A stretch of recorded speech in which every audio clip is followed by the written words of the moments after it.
Isso. Olá, irmãos, boa noite a todos. A graça e a paz do Senhor seja sobre nós, amém? Vamos abrir nossa Bíblia no Salmo de número 101.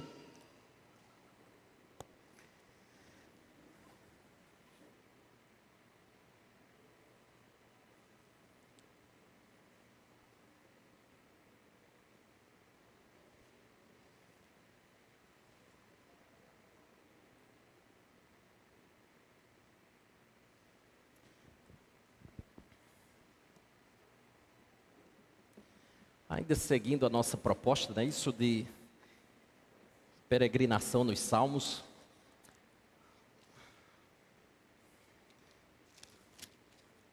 A gente andou meio salteando aí, indo para um salmo, para outro. Estávamos no 147. Hoje, retornei para essa parte aqui mais pertinho dos 100. E aí vamos do 101 hoje. E a gente, quem sabe, dá seguimento aos salmos subsequentes, como 102, 103 já vimos, 104 e por aí vai, tá bom? Todos encontraram? Salmo de número 101? Então vamos à leitura do salmo. Diz assim: Cantarei a bondade e a justiça, a ti, Senhor, cantarei, atentarei sabiamente ao caminho da perfeição. Ó, quando virás ter comigo, portas adentro em minha casa, terei coração sincero. Não porei coisa injusta diante dos meus olhos, aborreço o proceder dos que se desviam, nada disto se me pegará. Longe de mim o coração perverso, não quero conhecer o mal. Ao que as ocultas calunia o próximo, a esse destruirei. O que tem olhar altivo e coração soberbo não suportarei. Os meus olhos procurarão os fiéis da terra, para que habitem comigo. O que anda em reto caminho, esse me servirá. Não há de ficar em minha casa o que usa de fraude. O que profere mentiras não permanecerá ante os meus olhos. Manhã após manhã destruirei todos os ímpios da terra, para limpar a cidade do Senhor, dos que praticam a iniquidade. Vamos orar uma vez mais? Damos-te graça, Senhor, por um domingo a mais aqui estarmos, para meditarmos, ponderarmos, sermos instruídos, exortados, admoestados, estimulados, corrigidos, enfim, edificados. E para isso tudo concorrer para a Tua glória, nós precisamos de algumas coisas que são fundamentais.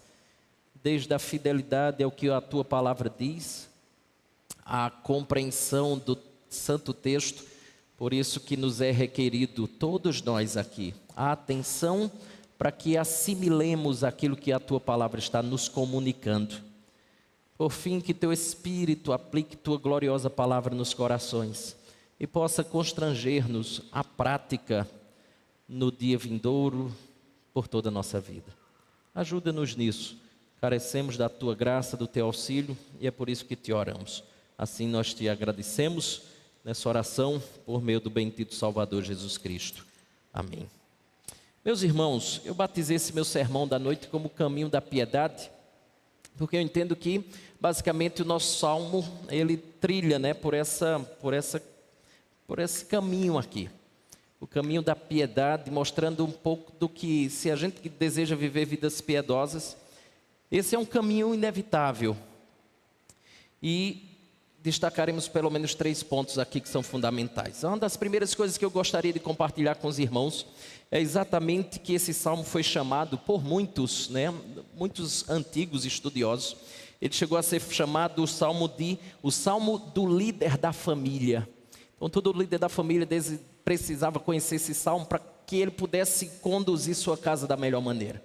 Outros já diziam que esse salmo era o espelho para os magistrados, aquelas pessoas que têm a responsabilidade de julgar, aqueles que estão lá resguardando ou guardando a lei, uma constituição. Estes homens deveriam ter o Salmo 101 aberto nas suas camas ou ao lado da cama, para que eles sempre lembrassem da responsabilidade que lhes cabe. E inclusive dizem que ministros desleais do passado eles recebiam, e quando eu falo de ministros desleais, eu estou falando de gente que é do magistrado, gente que tem autoridade dentro de uma nação, de uma cidade, e não apenas ministros que estão no ministério pastoral.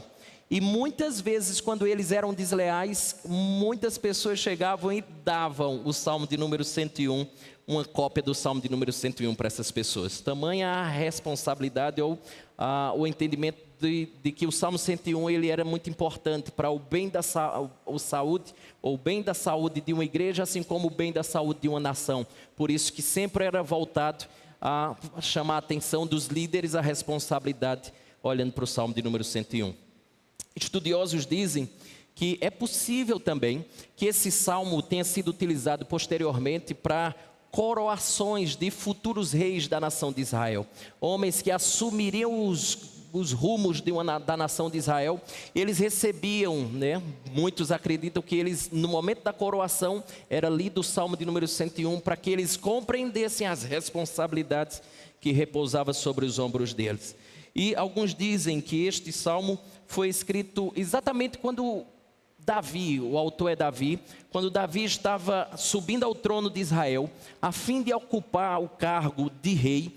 Ele naquele instante assumia o compromisso sério com Deus que ele vai e que nós já lemos aqui.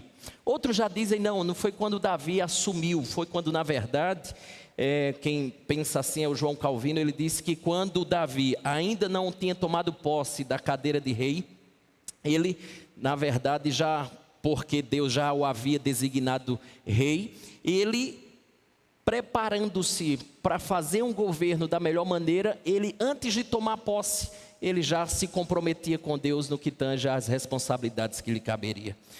O fato é que não se sabe quando é que se escreve isso, mas o conteúdo desse salmo é que é importante para cada um de nós. Davi aqui, ele deixa muito claro para mim e para você que ele quer louvar a Deus, como nós veremos no verso número 1, né?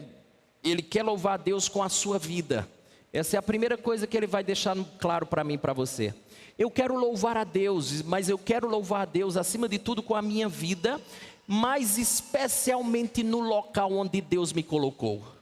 E aqui eu acho que a gente já tem a nossa primeira lição da noite, e acredito que é muito importante para mim e para você aprender essa verdade. É que nós, escute isso, jamais louvamos melhor ao Senhor do que quando fazemos aquelas coisas que são agradáveis aos seus olhos. Essa é a primeira coisa que eu queria que você aprendesse junto comigo nesse salmo. Sabe por quê? Porque nós temos talvez não no nosso meio, né, que a gente chama mais de um meio reformado, mas é muito comum no meio evangélico você ter uma dicotomia que eu vou chamá-la de terrível. É uma dicotomia terrível que nós fazemos quando nós acreditamos que nós apenas louvamos a Deus quando estávamos em momentos como que foram precedidos, né, desse momento aqui, que é o momento do cântico, o momento do louvor. Geralmente a gente diz assim, vamos louvar o Senhor? Vamos. Não há errado a questão. Errado é quando nós pensamos que apenas louvamos ao Senhor quando estamos em cânticos ao Senhor.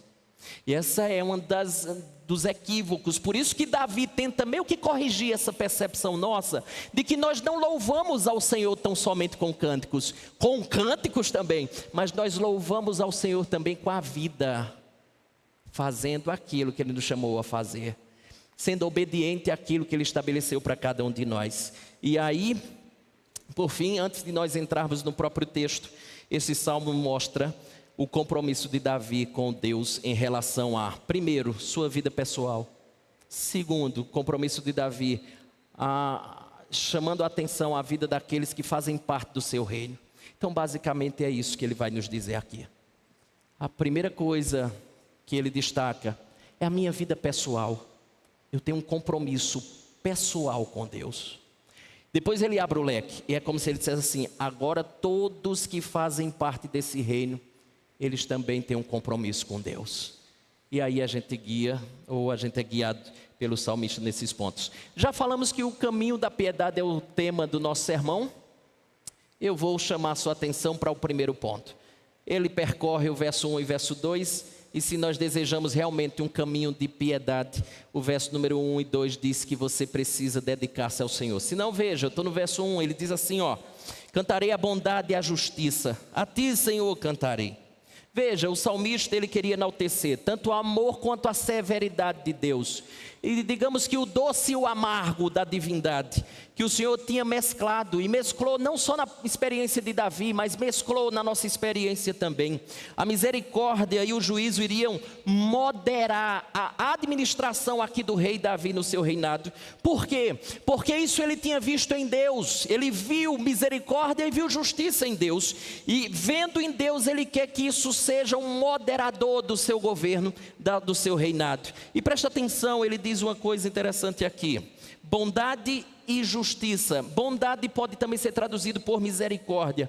Bondade, misericórdia e justiça são pilares do reino de Deus, e devemos louvá-lo por isso, por bondade, misericórdia e justiça, bem como nesse sentido o próprio Deus, assim como Davi tenta deixar muito claro para mim e para você, que Deus espera que nós tenhamos bondade, misericórdia e justiça em alta conta. Por isso que Davi aqui louva a bondade, misericórdia e justiça de Deus, mas porque ele sabe que Deus também espera de nós bondade, misericórdia e justiça de nossa parte, e que nós o tenhamos em alta conta. Bondade, misericórdia e justiça são como ossos e tendões. Bondade, misericórdia e justiça, ou bondade e justiça, são as duas mãos da ação, são os dois olhos da virtude, e são as duas asas da honra, como alguém disse outrora.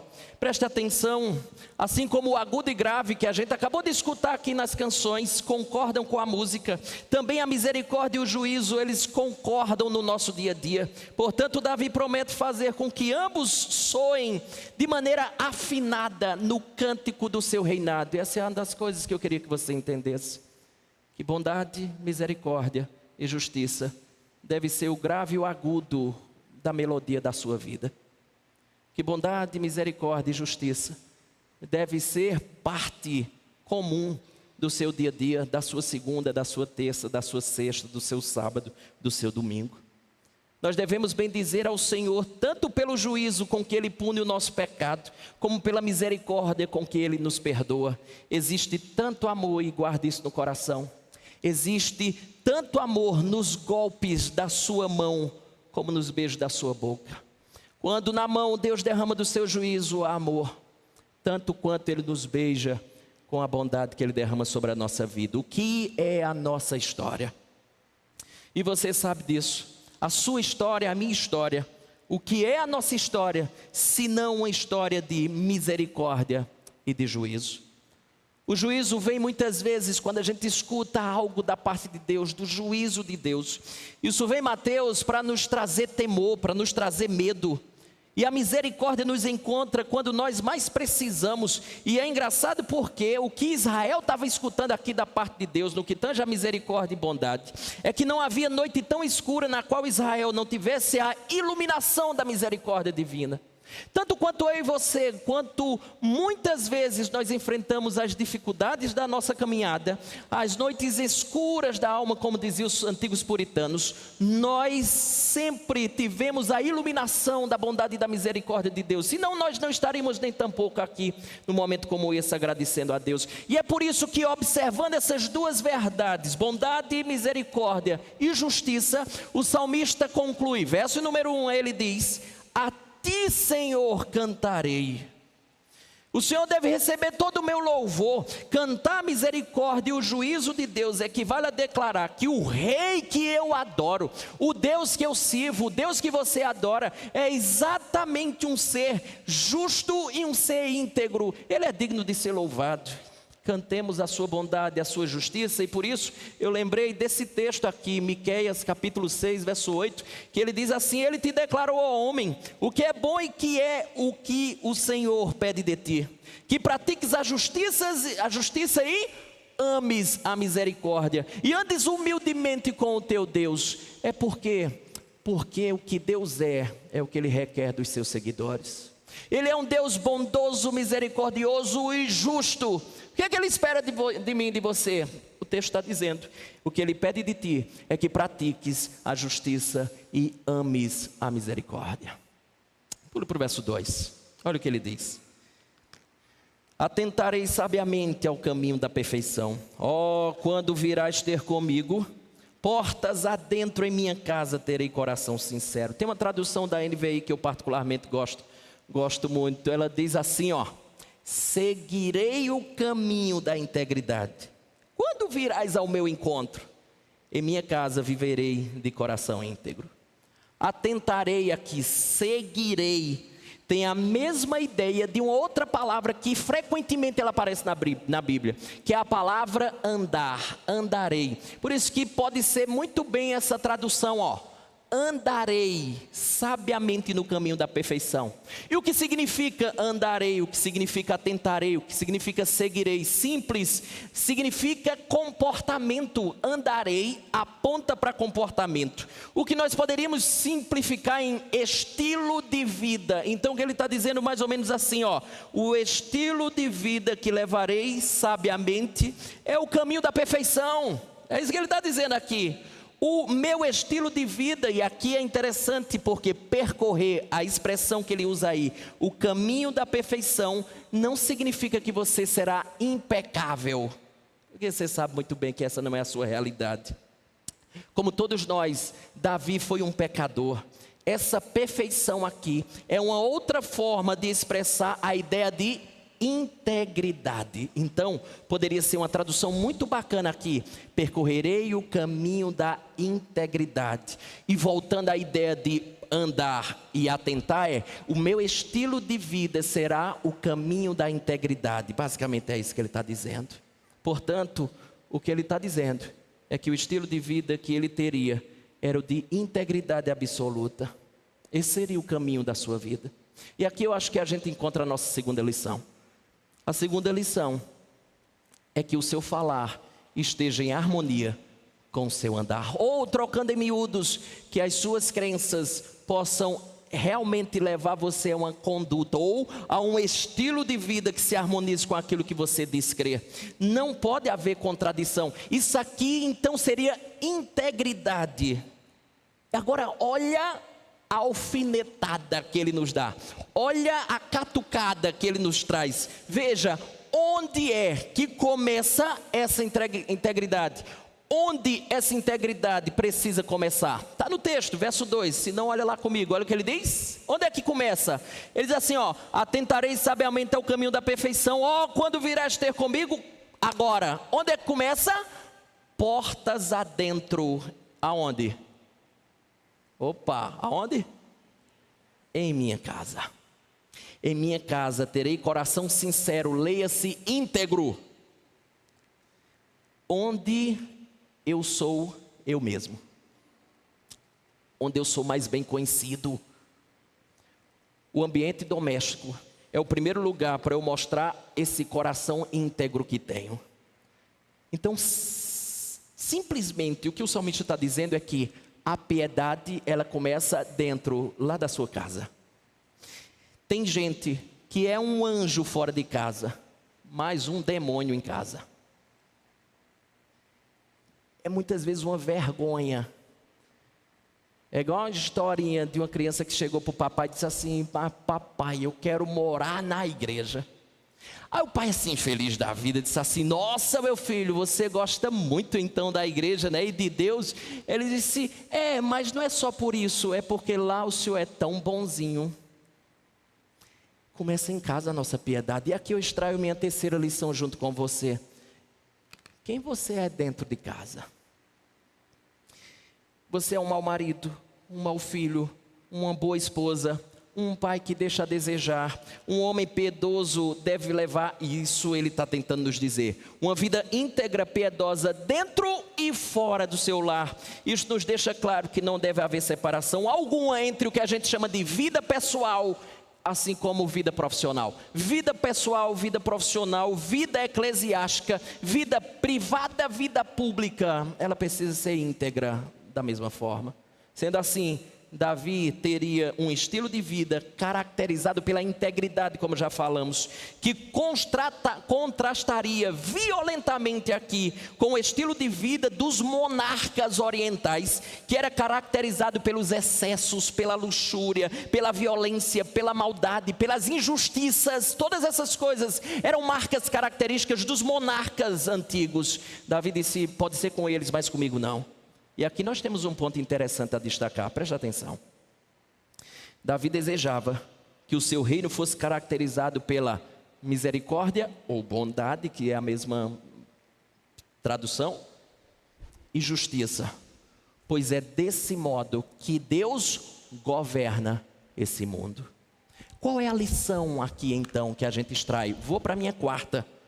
É que da mesma maneira que procede o rei, assim deve proceder os seus súditos, os seus seguidores, porque é exatamente isso que Davi está tentando dizer aqui.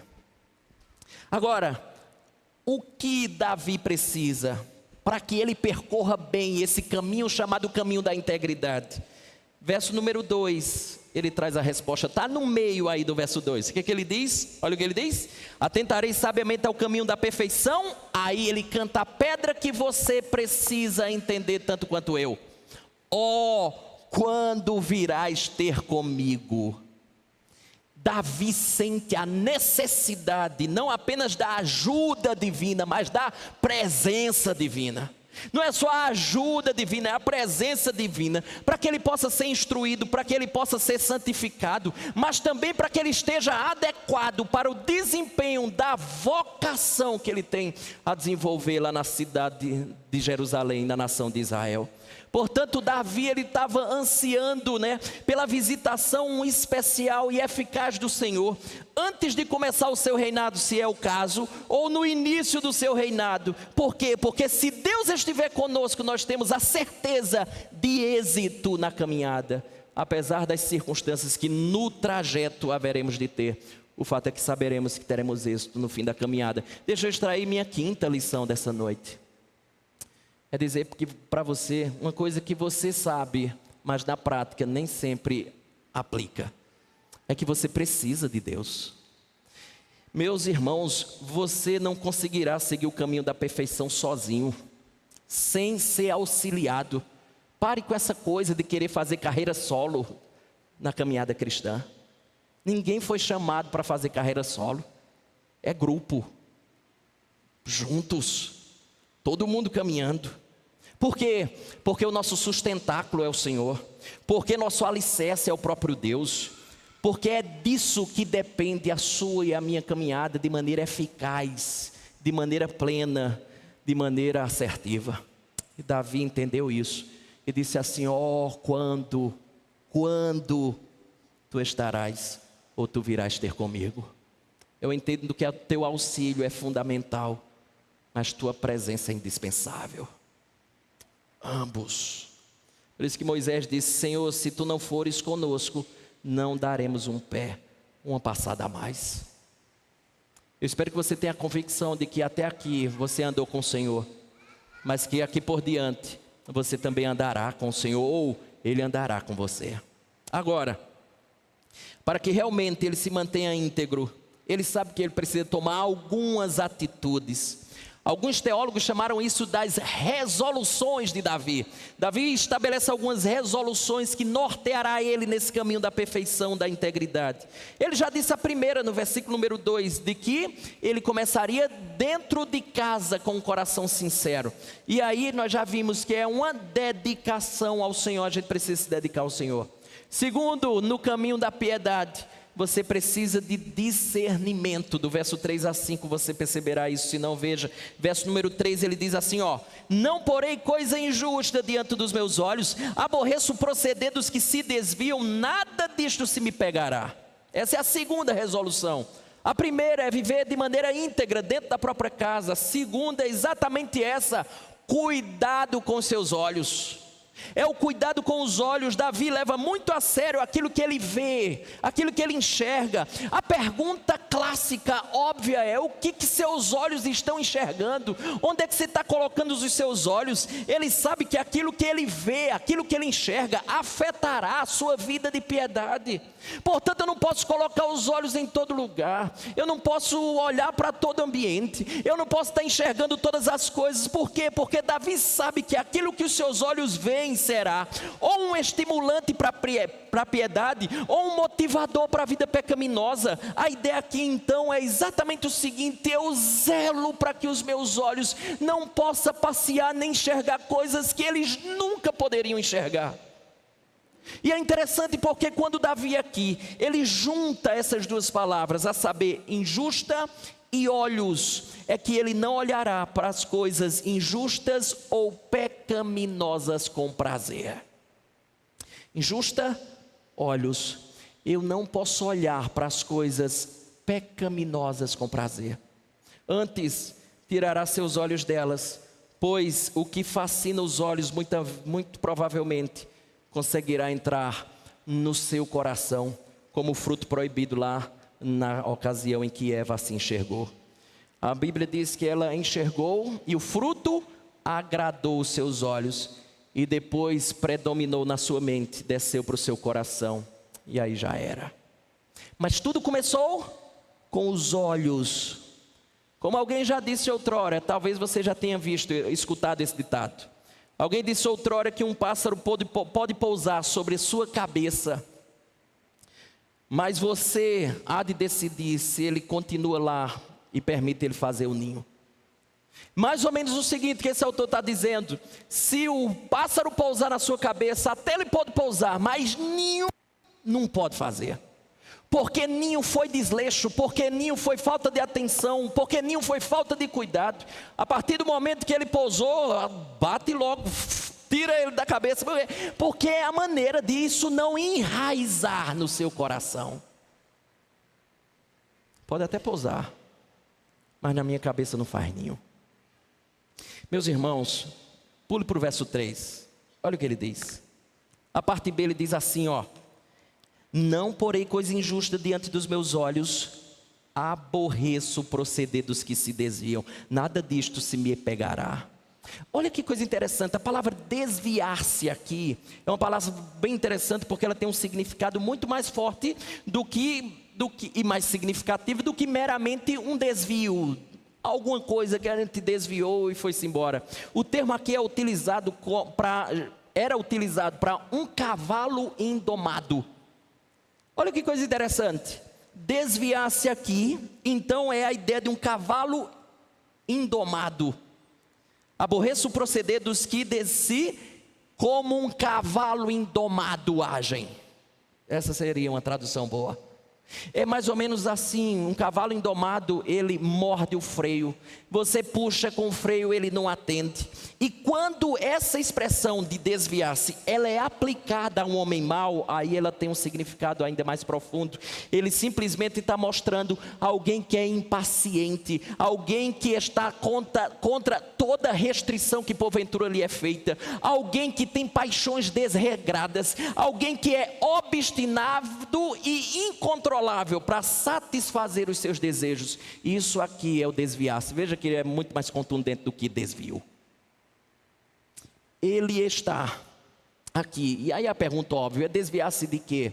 Simples a resposta: de Deus e daquilo que Deus estabeleceu como bom e certo. O que Deus estabeleceu como bom e certo? Aquela pessoa, ela rompe essas restrições, aquela pessoa não se dobra, é igual a um cavalo indomado, que ele não para até que ele satisfaça ou faça aquilo que ele deseja fazer. Pule para o verso 4, olha o que ele diz, verso número 4: longe de mim o coração perverso, não quero conhecer o mal. Veja, ele se refere tanto a si mesmo quanto aos que estão ao seu redor. O salmista se compromete a não ter nenhuma ligação com aqueles cujas mentes são sede do mal. Tais pessoas rebeldes não podem ser seus companheiros de viagem. Aquele que começa com seu próprio coração, começa com a origem da fonte. Olha que coisa interessante é isso aqui, ó. A gente meio que às vezes romantiza o ser humano, mas veja o que a Bíblia diz acerca disso. Veja se você concorda, não comigo, mas com a Escritura. Olha, do coração procedem os maus desígnios. O que é que procede do coração? Quais são os maus desígnios? Homicídios, adultérios, prostituição, furtos, falsos testemunhos, blasfêmias. São estas as coisas que contaminam o homem. Certa vez uma pessoa chegou para mim, faz muito tempo, e chegou para mim e tinha cometido um desvio. Disse assim: pastor, veja que o diabo me fez, que o diabo fez comigo. Nessa ocasião eu abri exatamente Mateus capítulo 15, verso 19. Do coração procedem os maus desígnios. Por isso que a Escritura diz, daquilo que se deve guardar, guarda o quê? O coração. A boca fala daquilo que o coração está cheio, o coração é a fonte. Se você cuidar do seu coração, e não é esse tipo de coisa que vai brotar.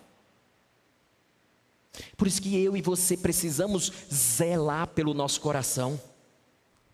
Agora veja que coisa interessante, aqui diz o verso 4, ele diz assim, ó, longe de mim o coração perverso. O sentido original de perverso aqui é torcer. Olha que coisa interessante. Torcer indica, quando aplicado a homens, a pessoas que torcem as coisas que Deus estabeleceu, assim como torcem a si próprios no que tange ao propósito pelo qual Deus criou. Ou seja, Deus diz que uma coisa é verdade, ele torce e diz que é mentira. A Escritura diz que você não pode ser assim, ele torce e faz o exato oposto. Isso é exatamente um coração perverso. É assim que a Escritura caracteriza tais pessoas. Pule para o verso 5 junto comigo. Olha o que ele diz. Verso de número 5. Ao que as ocultas calunia o próximo, a esse destruirei. O que tem olhar altivo e coração soberbo, não o suportarei. Aqui as ocultas calunia o próximo. Literalmente é aquela pessoa que usa contra o seu próximo, usa a língua, né, contra o seu próximo de maneira secreta. Quando ele diz assim, ó, não o suportarei, é dizendo assim, eu não posso, nem tenho a menor condição de conviver com essa pessoa. Eu não vou suportar alguém desse tipo perto de mim. O salmista tinha conhecido em algumas ocasiões os danos que a calúnia pode trazer, as desgraças causadas pelos caluniadores. E ele pretendia lidar severamente com essas pessoas. A calúnia aqui é tratada com tanta seriedade em virtude de envolver duas coisas: o falso testemunho que ameaça a vida e a reputação de outra pessoa. É por isso que a gente teria que ter muito cuidado quando escuta algo de alguém. Ter muito cuidado no que vai repassar. Ter muito cuidado com o que vai falar. Por quê? Porque você pode estar arruinando a vida e a reputação de alguém que muitas vezes é irretocável. Zelo, cuidado, para que a gente use a língua, a boca, da melhor maneira possível. Mas observe, ele não quer por perto, não apenas os caluniadores, mas outro tipo de gente.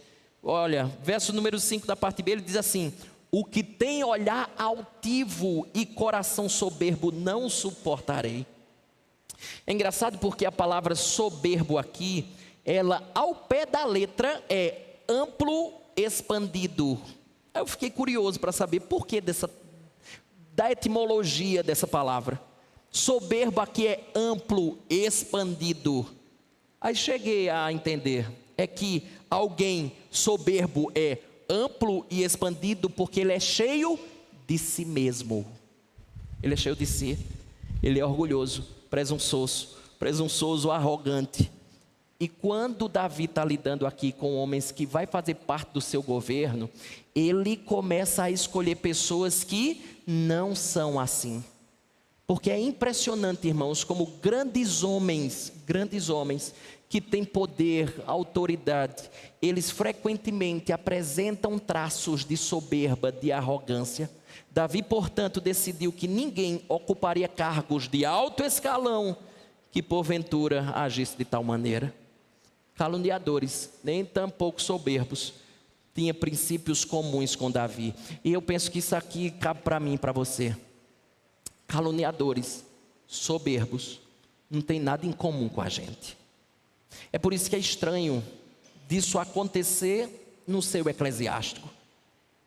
É inadmissível um cristão soberbo. É inadmissível um cristão caluniador. Por quê?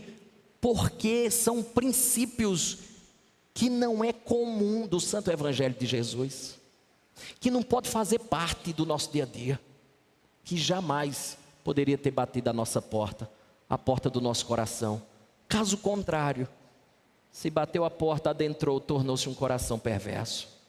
Salte comigo, estou no terceiro ponto, e já vimos o caminho da piedade em 2 pontos aqui. O primeiro é que nós precisamos de dedicação ao Senhor. O segundo, de discernimento verso de número 3 a verso de número 5. A gente precisa ter cuidado com os nossos olhos. A gente precisa se desviar ou não torcer e viver coisas que Deus não nos chamou a viver. Nós precisamos se afastar de pessoas soberbas e que têm como prática a calúnia. Mas a partir de então, verso 6 a verso 8, é preciso determinação de nossa parte também. Se não, veja, estou no verso 6, ele diz assim, os meus olhos procurarão os fiéis da terra, para que habitem comigo. O que anda em reto caminho, esse me servirá. Davi, rei, queria pessoas piedosas para estar por perto dele e perto dele para sempre. Isto nos ensina uma coisa muito simples, mas importantíssima na nossa caminhada. É que há uma bênção de Deus para com as pessoas que nos acompanham, ou as companhias que carregamos ao longo da caminhada. Elas podem ser uma grande bênção da parte dos céus para a nossa vida. E essa é a 6ª lição que eu quero compartilhar com você. Cerque-se de pessoas piedosas. Cerque-se de pessoas que podem lhe ajudar na caminhada. Cerque-se de pessoas que podem lhe dar um suporte e dizer verdades que pessoas outras não lhe diriam. Faça igual ao conselho que talvez os antigos recebiam de sua mãe, que dizia mais ou menos assim: parece que você só se junta com quem não presta. Se junta com quem presta. É o recado aqui que Davi dá. Mas Paulo também já nos ajuda nisso. Paulo certa vez escreveu assim, não vos enganeis, as más conversações corrompem os bons costumes. Em outras traduções é assim, não vos enganeis, as más companhias corrompem os bons costumes. As boas companhias lhe farão um bem enorme ao longo da sua vida, assim como as más companhias, elas lhe farão um mal enorme ao longo de toda a sua vida. Por isso que você deve desenvolver relacionamento com pessoas piedosas. Convide-as para tomar um café. Gaste tempo com essas pessoas. Cresça com elas, amadureça com elas. É para o bem da sua própria vida, para o bem da sua própria alma. Mas ainda existe uma outra coisa que o verso número 6 nos ensina. E é exatamente que nós devemos procurar alguém fiel a Deus. Sabe para quê? Para casar. É impressionante como a gente observa esse tipo de coisa. Às vezes nós temos pessoas que querem constituir uma família, que querem viver uma vida para Deus. Mas o que é que ela escolhe? Ela escolhe uma pessoa, ou ele escolhe uma pessoa que é infiel a Deus para casar, que não quer saber de Deus, que não tem relacionamento com Deus. Como é que pode? Veja, o salmista, ele discorre sobre as nossas, ou os nossos laços de amizades. Não busque pessoas que são más companhias para você. Não busque pessoas que vão deteriorar o caminho que você está percorrendo. Não busque pessoas que não vão te ajudar na caminhada. Se você e eu devemos fazer isso no campo da amizade, que dirá do relacionamento conjugal? Não tem o menor sentido desejarmos alguém para casar que não tem nenhum envolvimento, ou melhor, comprometimento com a pessoa mais importante da nossa vida. Era mais ou menos assim. É você tentar casar com alguém que é intrigado do seu pai. Não vai te fazer bem. Qual o problema? É que às vezes a gente ainda insiste, tentando ser mais sábio que Deus. Mas Deus já nos alertou contra isso. É como se você estivesse indo na contramão. Tenta ir daqui para João Pessoa, na contramão. Vamos ver se você chega são lá. É basicamente isso. Pode até chegar, talvez de SAMU, se chegar. Por que Deus faz isso comigo e com você? É para o seu bem. É para o seu próprio bem. Se não, veja ainda parte B do verso 6, olha que coisa interessante, ele diz assim: os meus olhos procurarão os fiéis da terra, para que habitem comigo. O que anda em reto caminho, esse me servirá. Olha que coisa interessante, ele destaca aqui, ó, reto caminho. Por que ele está falando isso? Tem um caráter histórico e contextual aqui muito bacana. É que era uma enorme desonra a um rei conservar um súdito que tivesse um caráter duvidoso. Era desonroso a um rei manter um súdito que tivesse um caráter duvidoso. Por isso que o que anda em reto caminho, esse vai me servir. Era o que Davi estava dizendo. Por isso que não dá para ir por outro caminho, senão esse que ele está estabelecendo. Pule para o verso 7, vamos correr aqui. Verso 7 ele diz assim: não há de ficar em minha casa o que usa de fraude, o que profere mentiras, não permanecerá ante os meus olhos. Veja, o salmista, ele tem o poder de escolher os seus súditos aqui, e ele pretendia exercer esse poder que ele tem. Agora olhem que coisa interessante que eu li aqui, preparando esse sermão. O engano, olha que coisa, não sabia disso. O engano, entre a maioria dos orientais naquele período, era considerado, sabe o quê? Uma virtude, sabia, Manuel? O engano era considerado uma virtude. E é interessante porque o engano, ele só era censurado quando ele não era suficientemente astuto, isto é, inteligente. Por quê? Porque se ele não fosse inteligente, logo ele seria descoberto, descobriria-se que era uma enganação ali.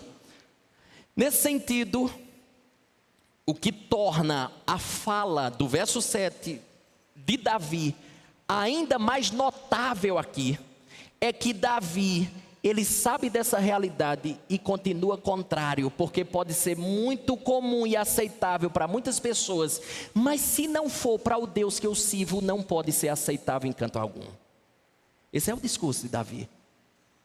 Pode todo mundo achar bonito e concordar, pouco importa. O Deus que eu sirvo, ele discorda, e é disso que eu quero fazer parte. Ele não podia saber o que o homem enganador poderia estar fazendo, as tramas que poderia estar planejando, o que engano poderia estar preparando. E por isso ele decidiu que a qualquer custo não pode ter enganadores dentro da casa. Parte B do verso 7, ele diz: o que profere mentiras. Não só quem engana, quem mente engana, né? Mas ele realça aqui mentiras. Verso 8, olha o que ele diz: manhã após manhã destruirei todos os ímpios da terra, para limpar a cidade do Senhor dos que praticam a iniquidade. Manhã, dizem que era costume dos tribunais orientais reunir-se exatamente pela manhã, para que logo em seguida as sentenças fossem de fato imediatamente executadas. A palavra interessante aqui, original de manhã, aqui ela está no plural, por isso que a nossa tradução vem assim, ó, manhã após manhã. Ela poderia ser manhãs, que é o que é mesmo ao pé da letra. Mas quando ele traduz ou coloca aqui no plural, ele está dizendo uma coisa muito simples. Ele demonstra o exercício ininterrupto da justiça. Portanto, um juiz, um rei, deve continuar perseverante nesse dever de fazer justiça. E é por isso que eu lembrei do provérbio 17, verso 15, que diz assim: aquele que justifica o perverso e aquele que condena o justo, ambos são abominação ao Senhor. E eu penso que é uma dessas coisas que a gente tem visto na nossa nação. O que nós temos visto na nossa nação é exatamente isso aqui. Pessoas que estão justificando o perverso, condenando o justo, mas Deus abomina ambos. No início do governo, Davi faria justiça. E quando eu olho para essa realidade, tanto da nossa nação, como Provérbios 17 aqui, verso 15. Certa vez li uma frase que eu acho muito importante, muito interessante. Alguém disse assim: favorecer o pecado é desencorajar a virtude. A indulgência indevida ao mal é crueldade com o bom. Deixa eu repetir. Favorecer o pecado é desencorajar a virtude. A indulgência indevida ao mal é crueldade com o bom. Veja, verso 4 falou sobre perverso. Verso 5 falou sobre caluniadores. Verso 7 falou sobre fraudulentos. Ainda no verso 7 falou sobre mentirosos. Ele está dizendo: vocês não são bem-vindos. Vocês não vão ocupar cargos no meu reinado. Isso é Davi dizendo. Nem tampouco vocês terão vida fácil aqui no meu reinado. Eu não vou compactuar com nada disso. Sabe um texto que me lembra muito essa conduta veemente, firme aqui de Davi? E que eu entendo que eu e você deveríamos guardar isso no nosso coração, nessa chacoalhada que o Salmo de número 101 tenta nos dar. É esse aqui, ó. Mateus 5, verso 29 a 30. Diz assim: se o teu olho direito te faz tropeçar, arranca-o e lança-o de ti. Pois te convém que se perca um dos teus membros e não seja todo o teu corpo lançado no inferno. Aí verso 30, e se a tua mão direita te faz tropeçar, corta e lança de ti. Pois te convém que se perca um dos teus membros e não vá todo o seu corpo para o inferno. Basicamente aqui ele não quer que você seja caolho ou manco, mas o que ele quer é que você seja radical com aquilo que lhe é prejudicial na sua caminhada aqui nessa terra. Não tem conversa, não tem flerte, não tem papo com aquilo que vai ser danoso para a sua vida. Rompa, arranque, rasgue, tire fora, mas não permita que isso se instale. Por quê? Porque depois que toma o seu coração, aí já era. Final do verso 8, ele diz: para limpar a cidade do Senhor dos que praticam a iniquidade. Jerusalém era a cidade santa. E aqui eu queria extrair a minha última lição. A última lição é: seja íntegro em tudo que você faz, nas mais variadas posições em nossa cidade. Sabe o que o Senhor espera de você? Se você diz ser filho dele, servo dele, sabe o que Deus espera de você? Integridade, integridade, integridade. A pergunta curiosa no fim, eu não sei se você fez para si, eu fiz para mim. A pergunta curiosa no fim é: você lembra quem escreveu esse salmo? Quem? Lembra? Davi. Você lembra as histórias de Davi? Opa, agora a história começa a ficar meio curiosa. Porque quem lê Davi antes e quem lê depois Davi, a gente acaba percebendo, Micheline, que não bate muito o Salmo 101 com Davi. E a pergunta curiosa é exatamente essa: e aí, Davi conseguiu manter os padrões elevados das suas resoluções que ele estabeleceu aqui no Salmo 101. Aqui é o ponto, e para mim a cereja do bolo do Salmo 101. É que o Salmo 101, ele está além de Davi. O Salmo 101, ele não é endereçado tão somente para Jerusalém, ele perpassa Jerusalém. Ele vai além quanto a rei de Davi, quanto à cidade de Jerusalém. Porque observe, o verso de número 3 nos disse que Davi não lidaria com nada injusto. Bem como Davi disse assim: eu não colocarei meus olhos em coisas injustas. Quase que a gente faz mesmo assim para Davi: conte-me mais. Ah, é? Certo dia, Davi estava passeando pelo seu palácio. E a história nos conta que Davi colocou os olhos onde não devia. Você lembra, dona Toinha, dessa história? Davi colocou os olhos numa mulher que estava tomando banho. Seu nome era Batseba. E a história conta que depois disso, ele foi muito injusto. Lembra que ele falou de justiça? Ele foi muito injusto, sabe por quê?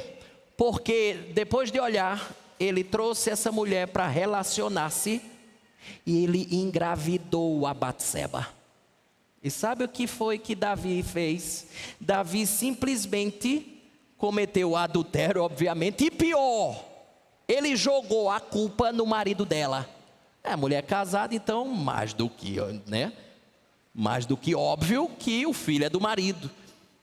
Mas cá para nós, quem de nós nunca cometeu uma injustiça? Aí você vai dizer assim, pastor, peraí. Talvez você não cometeu desse tipo, mas você já cometeu tantas outras injustiças. É interessante porque Jesus tocou exatamente nesse ponto, quando ele foi abordado e estava diante de uma situação em que uma mulher foi pega em adultério e ela estava prestes a ser apedrejada, a turma já estava com as pedras na mão, e Jesus fez a pergunta cirúrgica. Jesus disse assim: aquele que não tem pecado, que atire a primeira pedra. Vamos lá? Primeiro, meio assim mesmo, silêncio total. Contudo, teve alguém que no fim da vida deram testemunho acerca dele. Vê esse texto comigo. Olha o que diz Mateus 27, 24. Vendo Pilatos que nada conseguia, antes pelo contrário aumentava o tumulto, mandando vir água, lavou as mãos perante o povo, dizendo: estou inocente do sangue de quê? Deste justo, fique o caso convosco. Teve alguém na história que foi justo. Alguém foi justo. Alguém na história que não colocou os olhos onde não devia. Onde colocou os olhos onde sempre devia. Mas não para por aí, porque o verso de número 4, ele nos disse que Davi não teria um coração, ou não queria ter um coração perverso. Mas lembre, nesse mesmo caso, que Davi engravidou essa moça chamada Batseba, e que ele quis jogar a culpa exatamente para o seu marido, mas não deu certo. Sabe por quê? Porque o Urias, que era o marido da Batseba, ele estava em batalha, então a história não colou. Urias estava em guerra, passou um tempão em guerra, então de repente a barriga cresce, não podia ser Urias estava bem distante, não colou. Qual foi a solução de Davi? Perversidade. O que ele escreveu que não poderia ter no Salmo de número 101. Sabe o que Davi fez? Davi pediu para colocar o Urias lá na batalha, para que colocasse ele na frente de batalha. Para quê? Para que ele morresse o mais rápido possível. Foi assim que aconteceu. Colocaram Urias na frente de batalha e Urias morreu na guerra. Coração perverso. Mas não para por aí, porque o verso 5 fala sobre soberba. Veja, o verso número 5 nos diz que ele não toleraria o que tem olhar altivo e coração soberbo, não o suportaria. Mas teve alguém na história que disse assim: aprendei de mim, que sou manso e humilde de coração. Mas calma, não acabou aqui. O verso 6 diz que os olhos de Deus procuram os fiéis. A única diferença do Salmo é que não éramos fiéis, mas Ele transformou a nossa vida e fez-nos fiéis a Ele. Por isso que João 15:16, Jesus diz assim: não fostes vós que escolhestes a mim, pelo contrário, eu vos escolhi a vós outros e vos designei para que vades e deis frutos. Mas eu queria que você pudesse, lembra o que a gente está dizendo? O Salmo tem endereço. Jerusalém, Davi escreve, rei ele. Mas eu disse que esse salmo vai além do rei Davi para um outro rei. Esse salmo vai além de Jerusalém para outra cidade.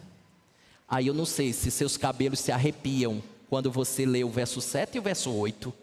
Porque pelo menos para mim ele arrepia os meus cabelos. Porque o verso 7 e verso 8 diz que ninguém ficará na casa dele e que haverá uma limpeza na cidade do Senhor.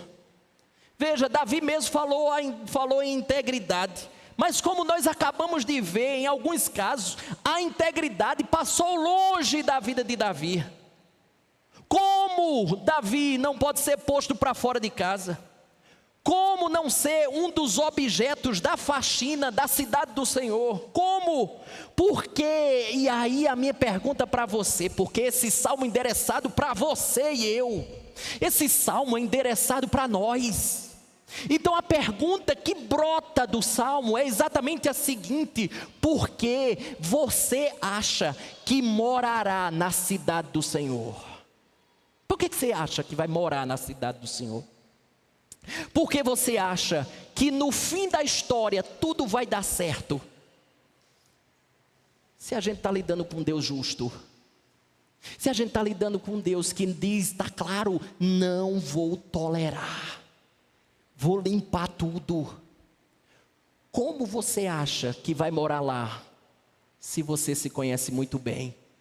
E todos nós, em certa medida, somos Davi.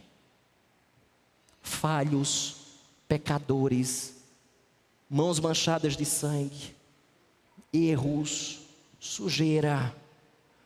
Como moraremos lá? Quando Jesus fala de casa, lá em João 14,6, 14,2 na verdade, ele diz assim: na casa de meu pai há muitas moradas. Quando chega no verso 6, aí ele diz assim, aí fica aquele moído lá com os discípulos.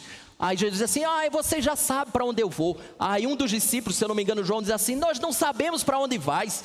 Aí Jesus começa a deixar claro: vocês sabem sim para onde eu vou. Mas deixa eu clarear para vocês. Jesus diz, verso 6, ele diz assim: se vocês não souberem um caminho, ou se vocês não souberem para onde eu vou, pega só o caminho, você chega lá. Eu sou o caminho, a verdade e a vida. Ninguém vai ao Pai senão por mim. Pega o caminho e vai em frente. Só que quando você chega no último livro da Escritura, que seu nome é Apocalipse, lá em Apocalipse, você vai ler sobre um lugar chamado a Cidade Santa, a Nova Jerusalém. Mas o próprio livro, capítulos finais, capítulo 21, capítulo 22, ele vai dizer que lá estarão apenas aqueles que foram purificados. Como? Essa é a pergunta. Sabendo quem somos e quem fomos, como eu e você podemos ter esperança de desfrutar? E aqui é o ponto. Agora liga todos os pontos. Como eu e você podemos ter a esperança de desfrutar dos dois pontos que ele destacou no verso número 1: misericórdia, bondade e justiça ao mesmo tempo, e por elas louvar a Deus. Como? Eu acho que a resposta a gente pode encontrar aqui, ó. Vem junto comigo, Romanos capítulo 7, verso de número 18, até o capítulo 8.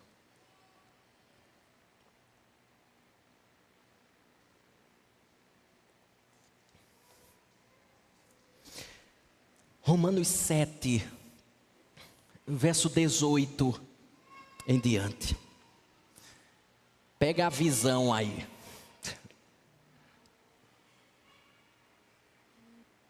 Olha só.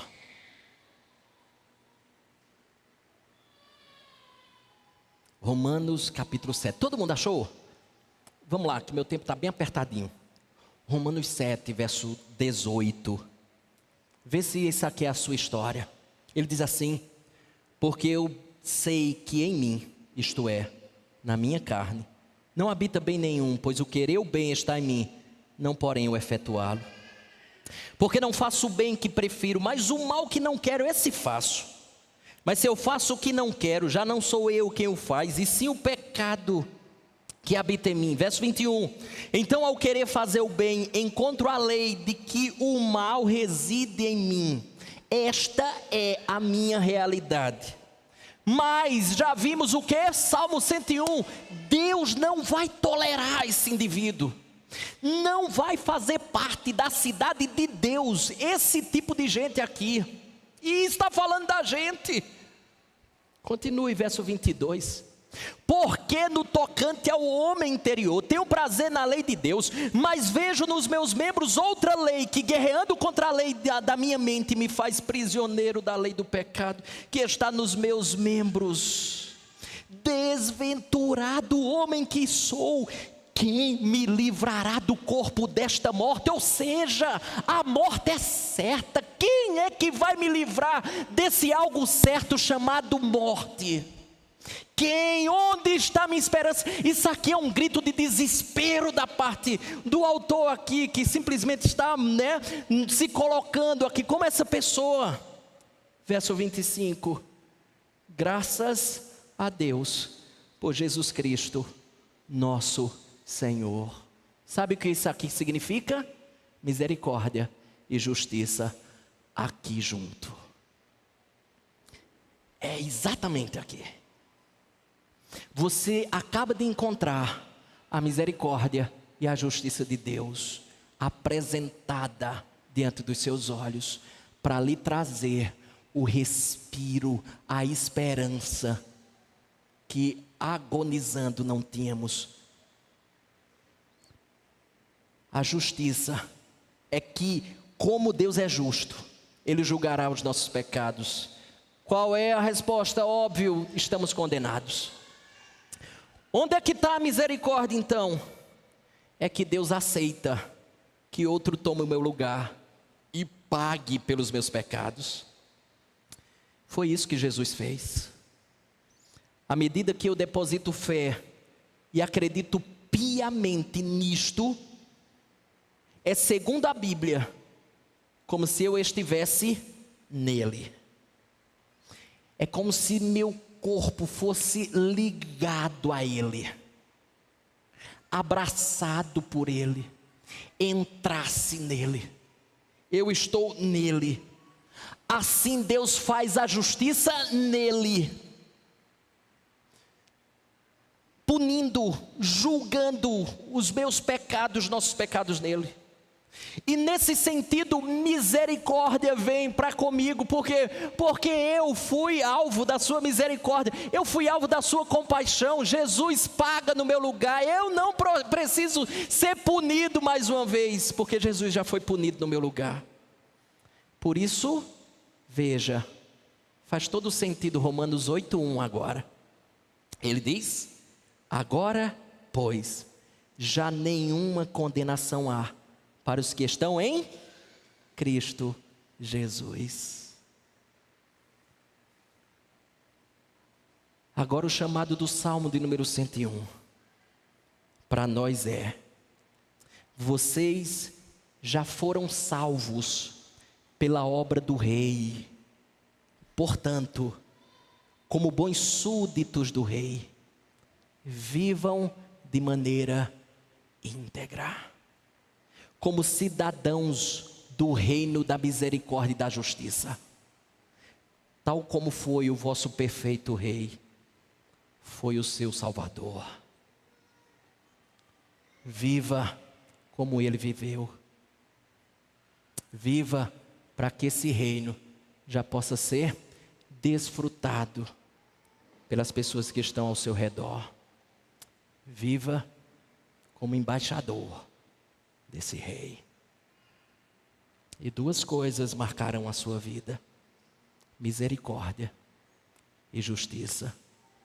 Porque eu e você fomos alvos da sua misericórdia, da sua justiça, por meio da pessoa bendita de Jesus. Que o Santo Deus se apiede daqueles que porventura ainda se encontram entre nós,